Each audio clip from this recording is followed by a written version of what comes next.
أرستا زينا بورقات زفتنو تفتنتي عسر تخلتا كفل تمهارو تقراي لوم علت بعلي فتنهم كانوا تجمعوا تقليسوا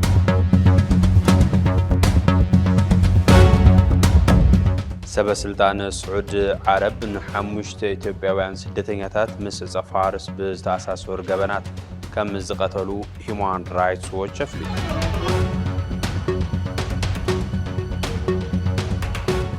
ዝተኸዘነ እኽሊ መንግስቲ ዝሰረቐ ላዕለዋይ ወታደራዊ መኮንን ሰሜን ኮርያ ከም ዝተቀተለት ሓብ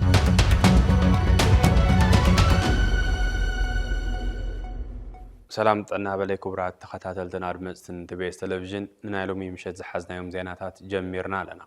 نخت كتاتولنا بخبر نعدم حبيروكم زنه بلا أساس فلما ملقتي أقل قلوت فنو تقراي ناباخم كنبل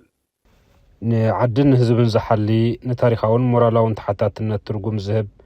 من أولدوتات مساع عدل القبو أغان فتحاو ميزانا نزلو بوليتيكا ودب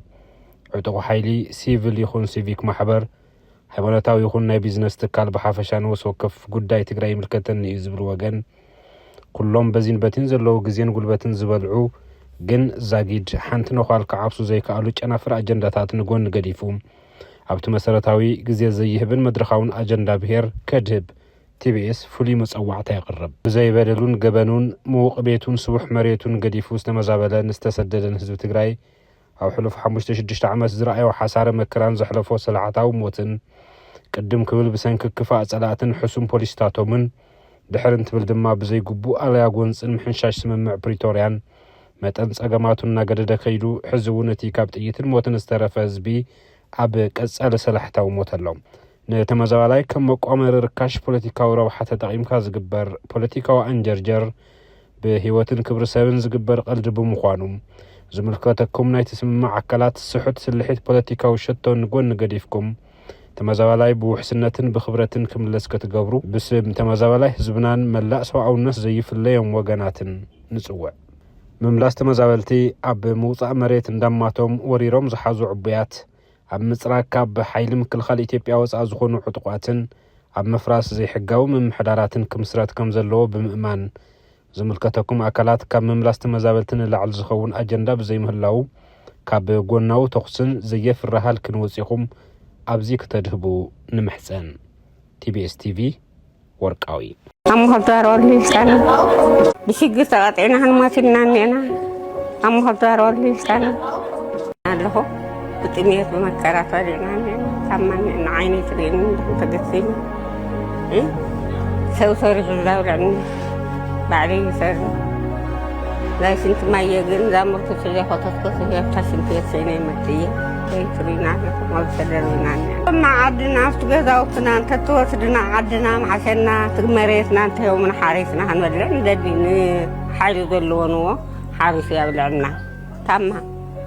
تمريتنا لما أنا خوينا ده نكمل أودي أما تما بشيء سقطعنا هنماتنا نينا أم هدار واللي استنا مسجاوتنا مسمرتنا نيرنا حجت راح لنا متينا ودي أكفينا إننا خدان دوان في تمرنا متينا بورقات زفتنو تفتنتي عسر تخلتا كفل تمهارو تقراي لوم علت بعلي فتنهم كم زجمرو تقليسو فتنا أب يونيفرسيتي مقالة أقسمون عدي سابان كم زتوهابة TBS زرقاقز أنتخون نتفتنتون سنة عدل تمنيو زرزر لنا بحرقوز وزحلفة خيدي توم بورقات زفتنو عسر تخلتا كفل تمهارو تقراي لوم علت فتنهم أب يونيفرسيتي مقالة أقسمون عدي سابان كوهاب وعدو تي أب مقالة زتوهابة مخفت فتنا حلافي بيرو تمر تقراي كيروس كوعش بريزيدنت يونيفرسيتي مقالة فانا حاقوسن كنتيبا كتما مقالة هايلا أرقاون تراخيبهم علاو نتو زابسارون تخونو أبدي ساوان زفتون دما منيستر ديتا منيستر تمرتي بروفيسور كنديا قبريوتن خالو سب مز فيدرال تراخيبهم خافيتهم وولو أب تقراي مزتفتونو تراخبه حلافي بيرو تمرت تقراي كيروس قوعش كم زولو أب اللعول ساقطر سنة لبونا وحاسيان خوينهم من أب فتنا زقربو 10 تمهارو 10 خلتا كفلي هاقراو ملقا فتنا يوسدلو كما قالت كيروس قوعش زوملوم زفتن زلو تمهارو كاب حدك ساب شومونتا حمله 2010 عام تمرت كفوتون زقبوم والان تنور بسنكي زي بوقع مخنيات تلاوات قوام منقست فيدرال كنا واحد زي تدليت ساقطن سنة لبونا وحاسيان أبل علي تمهارنا كبس حقيري كبل تزاربو ኣብ ልዕሊ ተጋሩ ተምሃሮ ዘይርስዕ በደል ተፈጺሙ ክብል እውን ገሊጹ ካብዚ ብተወሳኺ ኣብ ልዕሊ እዞም ተፈተንቲ ዝኾነ ይኹን በደል እንተበፂሑን ዘየድሊ ምኽንያታት ተፈጢሩን መሰል ተምሃሮ ሕሉ ንምግባር ውሳኔ ካቢኔ መንግስቲ ዝትግበር ምዃኑ ገሊጹ ውሳኔ ካቢኔ መንግስቲ ትግራይ እታ ክልል ናይ ባዕላ ፈተና ውፅያ ተምሃሮ ክትፍትን ዝብል ምንባሩ ዝዝከር እዩ እዚ ከምዚ ኢሉ እንተሎ እቲ ሓላፊ ተምሃሮ ተረጋጊዖም ፈተናኦም ክፍተኑ ንጽቡቕ ውፅኢት ከምጾ ሰናይ ትምኒቱ ድሕር ምግላጽ ነዚ ፈተና ይኹን ብበየነ መረብ ንዝተኻየደ ፈተና ልዑል ኣበርክቶ ንዝገበሩ ኢትዮ ቴሌኮም ሓይሊ መብራህቲ ሓይልታት ጸጥታ ፌደራልን ክልልን ኣመራርሓ ዩኒቨርሲቲን ፈተንትን ዘለዎ ምስጋና ገሊጹ ካልእ ሎሚ ዕለት ፈተና ዝሃበ ዩኒቨርሲቲ ኣክሱም ትኸውን ኣብቲ መኽፈቲ ፈተና ፕሬዚደንት ዩኒቨርሲቲ ኣክሱምን ኣቦ ወንበር ኮማንድ ፖስት ፈተናን ፕሮፌሰር ገብረ ኢየሱስ ብርሃነ ምክትል ፕሬዚደንት ምምሕዳር ልምዓትን እቲ ዩኒቨርሲቲ ኣብርሃም ነጋሽን ኣተሓበረ ሃገራዊ ፈተና እቲ ዩኒቨርሲቲ መሐመድ ኣሕመድን ኣብ ዝተረኸቡሉ ብዕሊ ዝተጀመረ እንትኾን እቶም መራሕቲ ድማ ተፈተንቲ ሰናይ ትምኒቶም ኣመሓላሊፎም እዮም ክብል እቲ ዩኒቨርሲቲ ገሊጹ ፌደራል ፖሊስ ትካላት ጸጥታን ከምኡውን ሓይሊ ዕማም ፈተና ኣብ ነፍሲ ወከፍ ቦታ ፈተና ተረኺቦም ነቲ መስርሕ ድማ ብቐረባ ይከታተሉን ይመርሕዎን ከም ዘለው ዩኒቨርሲቲ ኣክሱም ገሊጹ ኣክሱም ዩኒቨርሲቲ ምስ ኩሎም መዳርግቲ ኣካላት ብሓባር ብምዃን ሃገራዊ ፈተና ብዘይ ዝኾነ ይኹን ናይ ጸጥታ ጉዳይ ብፍጹም ሰላማውን ፍትሓዊ መንገዲ ንክዛዘም ኣበርቲዑ ከም ዝሰርሕ እውን ገሊጹ ካልእ ኣብ ትግራይ ክፍተኑ ዘይኻልን ብዝተፈላለዩ ምኽንያታትን ኣብ ኣዲስ ኣበባ ዝኸዱን ተፈተንቲ ፈተና 12 ክፍሊ ፈተኖም ኣብ ኣዲስ ኣበባ ክወሃብ ምዃኑ ትካልና ቲቢኤስ እናገለጸ ምምፁ ዝዝከር እንትኾን በዚ መሰረት ድማ ሎሚ ዕለት ማዕረ ምስቲ ኣብ ትግራይ ዘሎ ተፈተናይ ፈተኖም ክወስዱ ውዒሎም ኣለዉ ኣብቲ ኣብ ኣዲስ ኣበባ ዝተኻየደ ፈተና ሚኒስትር ዴታ ትምህርቲ ክንደያ ገብረህይወት በአካል ተረኺቡ ነቲ ፈተና ዘጀመረ እንትኾን ንሱ ከም ዝበሎ ምስ መንግስት ፌደራል ብዝተገበረ ምርድዳእን ጻዕርን እቶም ተምሃሮ ናብ መፈተኒ ማእኸላት ኣትዮም ፈተናኦም ጀሚሮም ኣለዉ ክብል ገሊጹ ምጅማር እዚ ፈተና ንመጻኢ ዕድል መናእሰያት ተጋሩ ኣገዳሲ ከም ዝኾነን ትምህርቶም ክቕጽሉ ዘኽእሎም ኣጋጣሚ ከም ዝኾነን እቲ ሚኒስትር ዴታ ገሊጹ ኣብዚ ዓመት ዝካየድ ዘሎ ሃገራዊ ፈተና 12 ክፍሊ ኣስታት 30,000 ተምሃሮ እዚ ክልል ኣብ ዩኒቨርሲቲ ኣዲስ ኣበባን መቐለን ኣክሱምን ብወረቐትን ብኢንተርኔትን ፈተናኦም ከም ዝወስዱ ተገሊጹ ነዚ ፈተና እዚ ንክካየድ ልዑል ኣበርክቶ ዝገበሩን ሓላፍነቶም ዝተዋፅኡን ንየነዘን ዘለው ኣካላትን ትካላትን መጻዕጻ ተፈተን ተምሃሮ ከይሃስስን ከይድምሰስን ዝገበርዎ ተጋድሎን ተገዳስነትን ትካልና ቲቢኤስ ከም ሓደ ሓላፍነት ስምዑ ሙያዊ ትካል ዘለዎ ናዕዳን እናገለጸን ተፈተን ተምሃሮ እውን ደጊሙ ሰናይ ዕድል ይምነ ሰበስልጣን ስዑድ ዓረብ ብ27 ሓምለ 2026 ሓሙሽተ ኢትዮጵያውያን ስደተኛታት ምስ ዕጻፍ ሃረስ ብዝተኣሳሰሩ ገበናት ከም ዝተቐተሉ ሂውማን ራይትስ ዎች ኣፍሊጡ ሰብ መዚ ስዑድ ዓረብ ካብ መጀመርታ 2026 ጀሚሩ ብውሕዱ 17 ኢትዮጵያውያን ዜጋታት ምስ ዕጻፍ ሃረስ ዝተኣሳሰረ ክሲ መስሪቶም ክቕተሉ ከም ዝገበሩ ኣብ ቀጻሊ እውን ብውሕዱ 79 ዜጋታት ኢትዮጵያ بتمساسال كسيناي مقتل حدقة أنصالاليوم كم زلون هيومان رايتس ووتش أب زوجو صبص أب حبيرو تكالنا تبيس حويسو خالو تأكلاتن تكالاتن اتوم وغنات فردوم نككاللن دمس انو مخانن استفارالو سعارتات والان تقبر زاقيد جن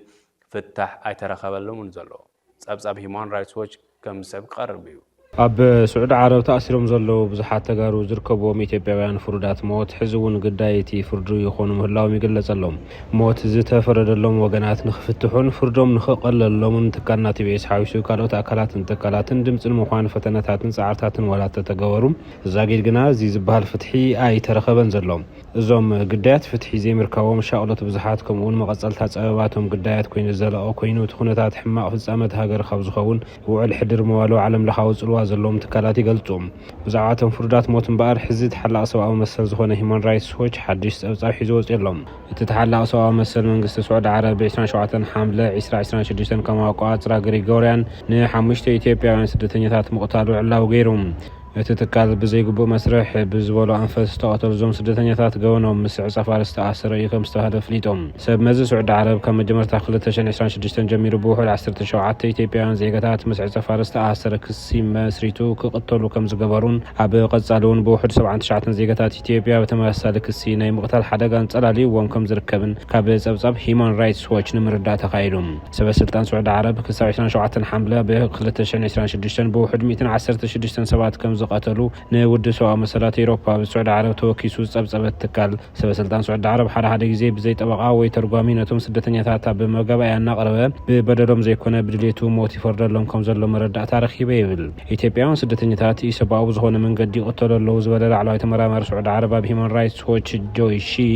ዓሰርተታት በጸጋም ኩነታት ዝርከቡ ስደተኛታት ብዘይ ኣግባብ ሂወቶም ይስእኑ ምህላዎም አብሪሁም ካብ ወርሒ ሚያዝያ ዓመት ጀሚሩ ሂማን ራይትስ ዎች ብዛዕባ ጉዳይ ናይቶም ምስ ሓሽሽ ብዝተኣሰረ ገበን ዝተኸሰሱ ኢትዮጵያውያን ስደተኛታት ክሶም ኮነ ቅትለቶም ከምኡውን ኣብዚ ከይዲ ፍርዲ ዘጋጥሞም ዘሎ ጸገም ኩሉ ንምጽናዕ ልዕሊ ደርዘን ሓበሬታ ዘለዎ ምንጭታት ቃለ መሕተት ገይረ ኢሉ ክልተ ካብዞም ልዕሊ ደርዘን ሰብ ቃል ብዛዕባቶም ኣብ ቀረባ እዋን ዝተፈጸሙ ቅትለታት ብቐጥታ ፍልጦ ዘለዎም እዮም ክብል ዝገለጸት ትካል ሰብ መዚ ስዑድ ዓረብ እቲ ኣብ ቀረባ እዋን ዝተፈጸመ ቅትለት ሓሽሽ ብምስግጋር ብዝብል ክስ ምዃኖም እቶም ምንጭታት ሓቢሮም ለይብል ሂማን ራይትስ ዎች ሓሙሽተ ደቂ ተባዕትዮ ኣብቲ ግህሰት መሰላትን ቀጺል ጸንሐ መጉዳእትን ከምልጡ ከም ዘይከኣሉ ዝገለጸ ኮይኑ ድሕርቲ ኣብ 2020 ክሳብ 2022 ከመቋጽራ ግሪጎሪያን መንጎ ፌደራል መንግስቲ ኢትዮጵያን ሰበስልጣን ትግራይን ዝነበረን ሕዝቡን በኻል መንገዲ ዝቕጽል ዘሎን ወጥሪ ኣምሊጦም ኣለሻንጀራ ዝሰገር እዮም ኢሉ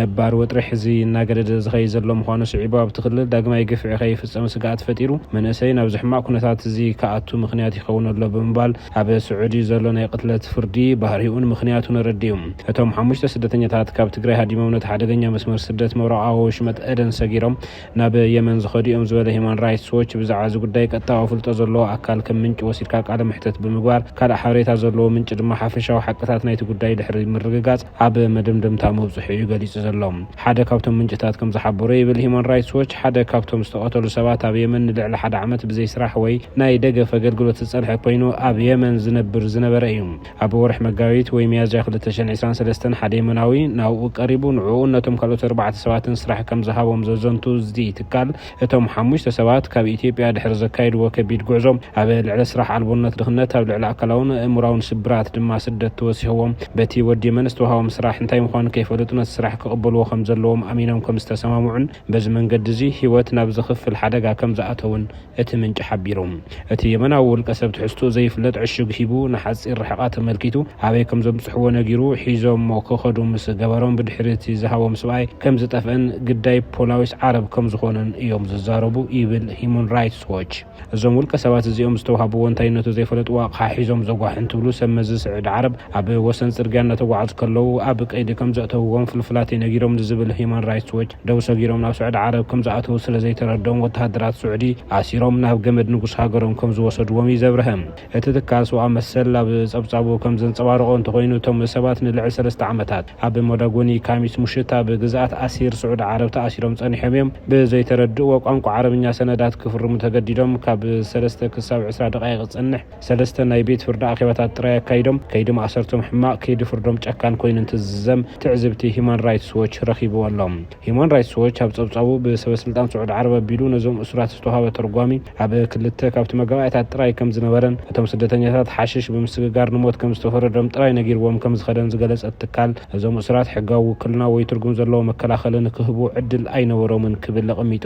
እቲ ጸብጻብ ኣብቲ ቀዳማይ ኣኼባ ቤት ፍርዲ እቶም ሰባት ናይ ይግባኝ ደብዳቤ ጽሒፎም ኣብቲ መዳጎኒ ማእኸል ዝርከቡ ሓለውቲ ጸጥታ ስዑድ ዓረብ ከቕርቡ ከም ዝኽኣሉ ተሓቢርዎም ዋላ እንተነበረ እቶም ሰባት ዓረብኛ ከንብቡን ክጽሕፉን ስለ ዘይኽእሉ እንተወሓደ ሓደ ካብቶም ሓደ ስዑዳዊ እሱር ነቲ ናይ ይግባኝ ደብዳቤ ክጽሕፉ ሓቲቱ ምንባሩ ሂማን ራይትስ ዎች ሓቢሩ እቲ ደብዳቤ ናብ ቤት ፍርዲ ድዩ ናብ ዳያኑ ዝቐረበ ሓሳብ ኣይነበሮን ይብል እቲ ምንጪ እቲ ኣካል ጸጥታ ነቲ ወረቐት ተቐቢሉ ናብ ጉሓፍ ጥራይ ክድርቡ ይኽእል ነይሩ ኮይኑ ግና እቶም ሓሙሽተ ሰባት ክርስቲያን ብምንባሮም ሓላፍቲ ቤት ማእሰርቲ ሃይማኖቶም ክኽተሉ ኣይፈቐደሎምን ክብል እቶም ምንጭታት ሓቢሮም ይብል ጸብጻብ እቶም ክርስቲያን ብሓባር ክጽልዩ እንተደልዮም ፖሊስ መጺኡ ነዚ ደው የብል ነበረ ዝብል ሓሳብ ዘለዎ እቲ ምንጪ ሂማን ራይትስ ዎች ሓደ ካብቶም እስራት እውን ፖሊስ ሃይማኖታዊ ድፊትን ጽልዋን ይገብር ምንባሩ ኣረጋጊጹ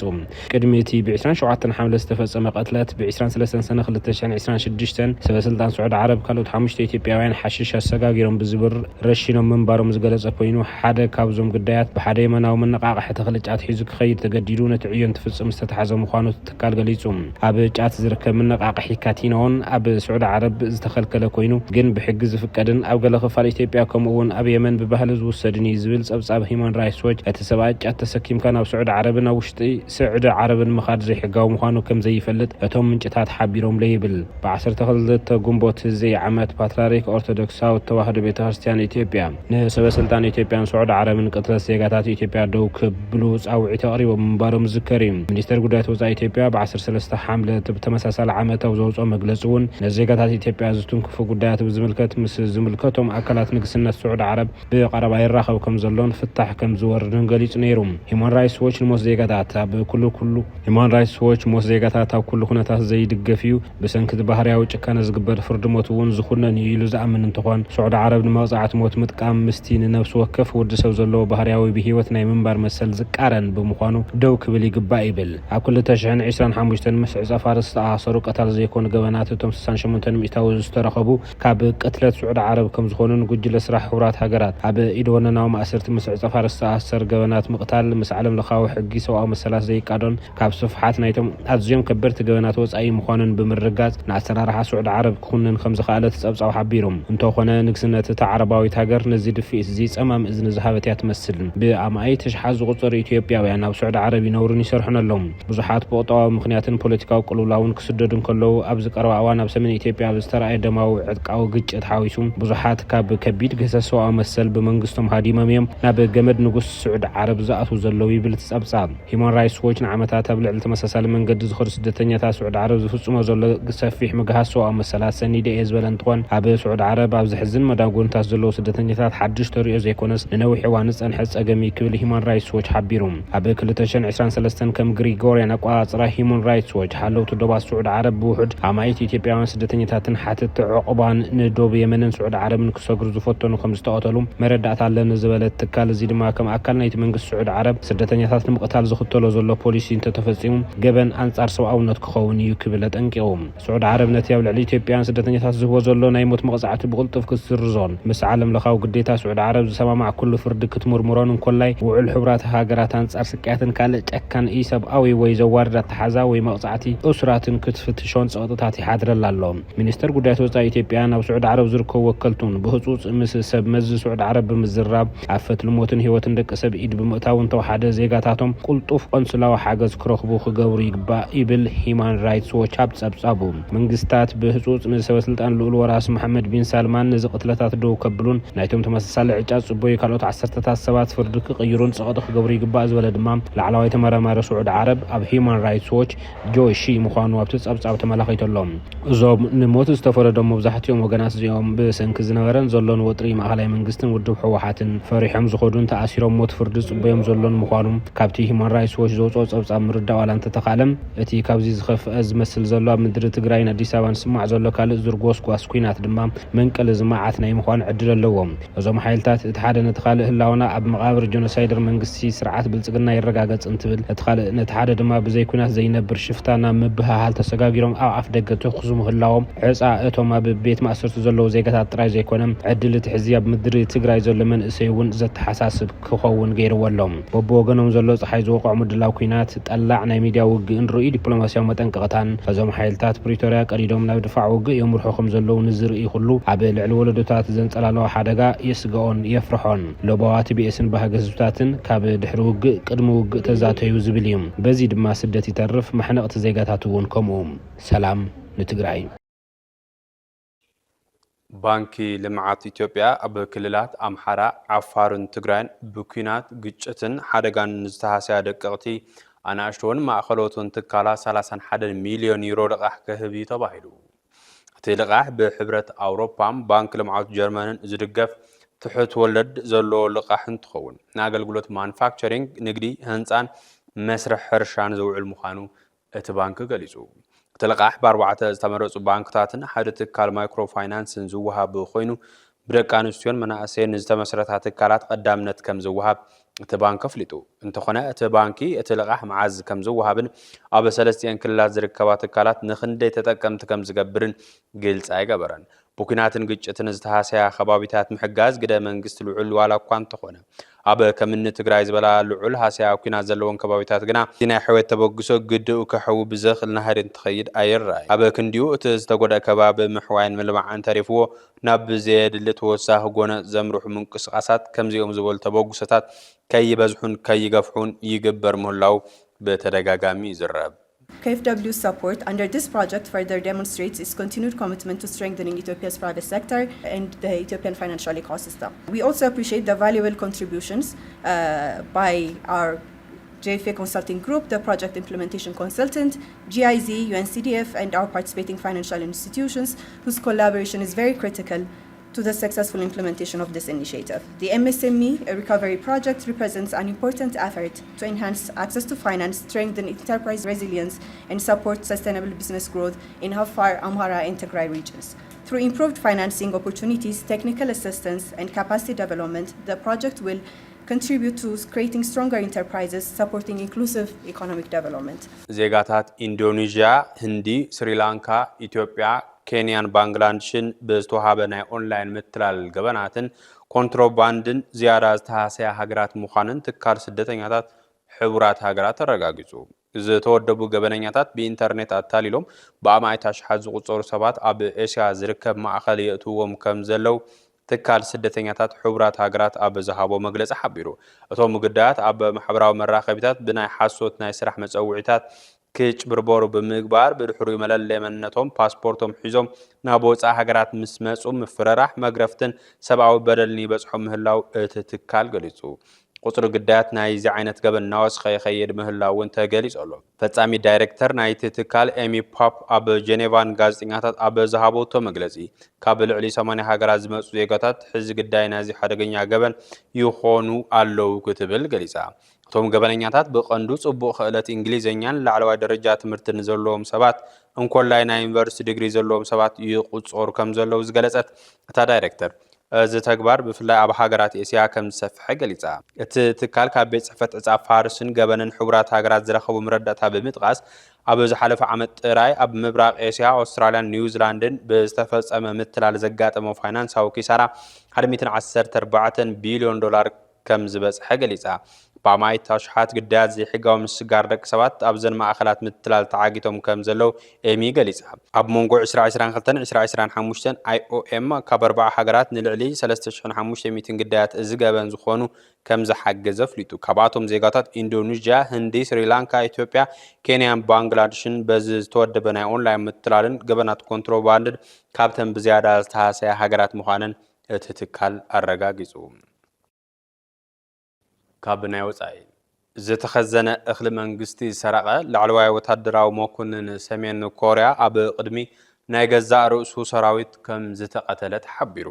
ቅትለት እቲ ላዕለዋይ መኮንን ብ12 ሓምለ ዝተፈጸመ ኮይኑ ነቲ ፍጻመ ዝረኣዩ ኣባላት ሰራዊት ዋጋ ስስዕን ጥልመትን ሃገር ንክርድኡ ዕድል ዝሃበ እዩ ክብሉ ምድማጾም መራኽብቲ ማዕኸናት ይጽብጽብ ኣለዋ። እቲ ኮሎኔል ካብ መኽዝን መንግስቲ ብበዝሒ ቶናት እኽሊ ናብ ወደብ ናምፓ ከሰጋግር ኣብ ዝፈተነሉ እዋን ብሓለውቲ ድሕሪ ምትሓዙ ዝተፈጸመ ቅፅዓት ዝተቐበለ እንትኾን ኣብቲ ሃገር ከቢድ ሕፅረት ምግቢ ኣብ ዘጋጥመሉ እዋን እኽሊ መንግስቲ ሰሪቕ ብምባል ብወታደራዊ ቤት ፍርዲ ዝተዋሃቦ ፍርዲ ተቐቢሉ ኣሎ። ኣብ ሰሜን ኮርያ ዘለዉ ሕግታት በታ ዝፈጸምካያ ልክዕ ውሳነ ምሃቡ ካብ ሕማቕ ተግባር ንምቁጣብ ዝሕግዝ እዩ ዝብሉ ብሓደ ገጽ፣ እቲ ውሳነ ከምዚ ምዃኑ ጥሕሰት ሰብኣዊ መሰል እዩ ዝብሉ ብኻልእ ገጽ ነቲ ውሳነ ይትንትንዎ። ካብ ቀረባ ናብዚ ኣብ ዓለም ፍርዲ ሞት እናተኾነነ ዝመጽእ ዘሎ ምዃኑ ዝፍለጥ እዩ። سعود عربن أمريكان أب سميناو عراق أب لعلي حالتات PMF متقاعد نفرتك كايدن بتي خلتين عدتات زكايدو متقاعد بوحدو شمونتو تهدراوي هزباوي منقصاص حالتات كم زتقاتلو تغلصو حيلي أمريكان سعود عربن نتجت أجادي دمو كبلو كسيسو PMF أب رياضن واشنطن حويسو أب استفلا كتماتات عراق زركب وانا بيت صحفوت كم زتوقع قليسو تقول سفيح قدات كم زور دولن تمتقعت مرأيا درجة وطرن مجهس لعلاونة عراق المخانو قليسو تحايل جنا صفحات تقولاتي مرمر كم زلو بمجلس نجارات ناقدة خير كم زلو جنا مرجاز كيل اللخ قبل قليسو ما خلايت زاز أمريكا سنتكم أب عراق مسكور حلوة سورة إيران تأسسر علامات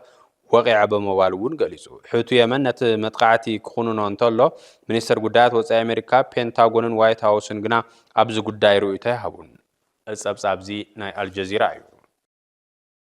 أب موداتا TBS TV ناب أير كابز وصلوا على جميرو كساب زعلت ببورحو حدشنا يدخلت أنفت النقرزة ዜናታቱን መደባቱን ኣብ ዝመረፀ ኹርና ኣፍርዩ እናፈንዎ መፅኡ ኣሎ ኣብዚ ሕዝንያ ዘለና ወርሒ ሓምለ ድማ ቀንዲ ትኩረት ትካልና ኣብ ምህዳእ ወጥሪ ወይ ዲስካሌሽን ዘድሃበ ክኸውን እዩ እዚ ፍሉይ ናይ ትኩረት ኣንፈትሲ ብስዕብ ትሕዝቶ ክነልዕሎ ኢና ተኸታቲልና ንመለስ ብጣዕሚ ዝገርም እዩ ኣብ ማሕበራዊ ሚድያ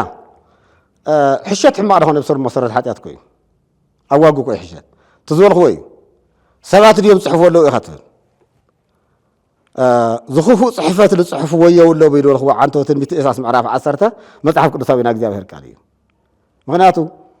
ካብ ሕማቕ ቃላት ክንቁጠብ ኢና ዘለና ካብ ሕማቕ ፅሑፍ ክንቁጠብ ኢና ዘለና ልቶም ዝፅሕፉ ኣለዉ ነይጠቕሞም እዩ ኩናት መሲልዎ እምበር ሰላም እዮም ክሕልፉ ዘለዎም እውነት እዮም ክናገሩ ዘለዎም ሕማቕ ነገር ክቋያም ኣለዎም እዚ እንድሕር ኮይኑ ለኣታቶም ኣይትምቸዎም ንኹላትና ኣይምቸወናይ ኣብዚ ቀሪበ ዘለኹ እኮ ኣነ ከዚ ናይ ሰላም ክናገር ኢለ ምክንያቱ ኣብዚ ኮይነ ስእላ ሚድያ ከፍ ኢለ ዘይኸውን ነገር ምንጋር ልባዕል ሚድያ ግን ነልካ ብጣዕሚ ሓጢኣት እዩ ልባዕል ስውን ማለት እዩ ንእሽተይ ክትነጋገር ተለኻ ኳስ የግዲ ዝመልቆ ኳስ ሕተት ኳሲ ይቅርታ ኢኻ ክትሓተላ ኣለካ ማለት እዩ ክትሰሓት ትኽእል ኢኻ ጽቡቕ ክናገር ኣለኹ ኢልካ ኮነ ኢልካ ስኡልካ ጽቡቕ ልሕማቕ ነገር ምእፋር ግን ሓጢኣት እዩ ናይ ሰይጣን ተሓሳስባ እዩ ልመን ይኸዝ ለምሳሌ ተጋሩ ኮይናሲ ልመን ኢና ጽላሕ ክንብሎ ብዝርቆት ሓደገኛ ዝበሃል እኮ እከለ እንድሕ ዘይጠፍአ ኣነ ይነብሪ ኮይ ሕማቕ እኮ እዚ ኣበይ ሃቁ ዝበሃል መፅሓፍ እኮ የለን ብስር ብዓለም ኣቀፍ ሕጊ የለ ብመፅሓፍ ቅዱስ እውን የለን እኮ ይጥፋእ ዝበሃል ፍርዲ እኮ ሕማቕ ኮይ ሓደገኛ ኮይ ካብዚ ምግባርና ዓንስ ማዓም ዓደ ይበልፅ እከለ ስልጣን ድሕር ኣብ ስልጣን ክነብር ተኮይነስ እከለ ክጠፍእ ኣሎ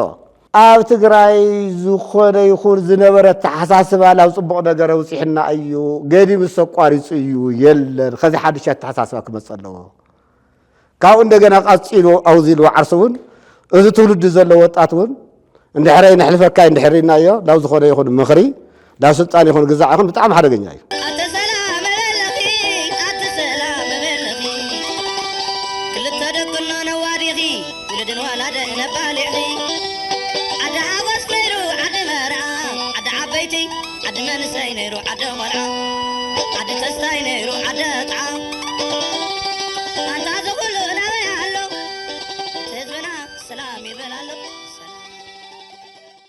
ክቡራትን ክቡራንን ዜናታትና ክትከታተሉ ወፅናሕኩም ይመስል ነይሩ ምስተረፉ ካልኦት ምድለዋት ቲቢኤስ ሓቢርኩምና ጽንሑ ሰላም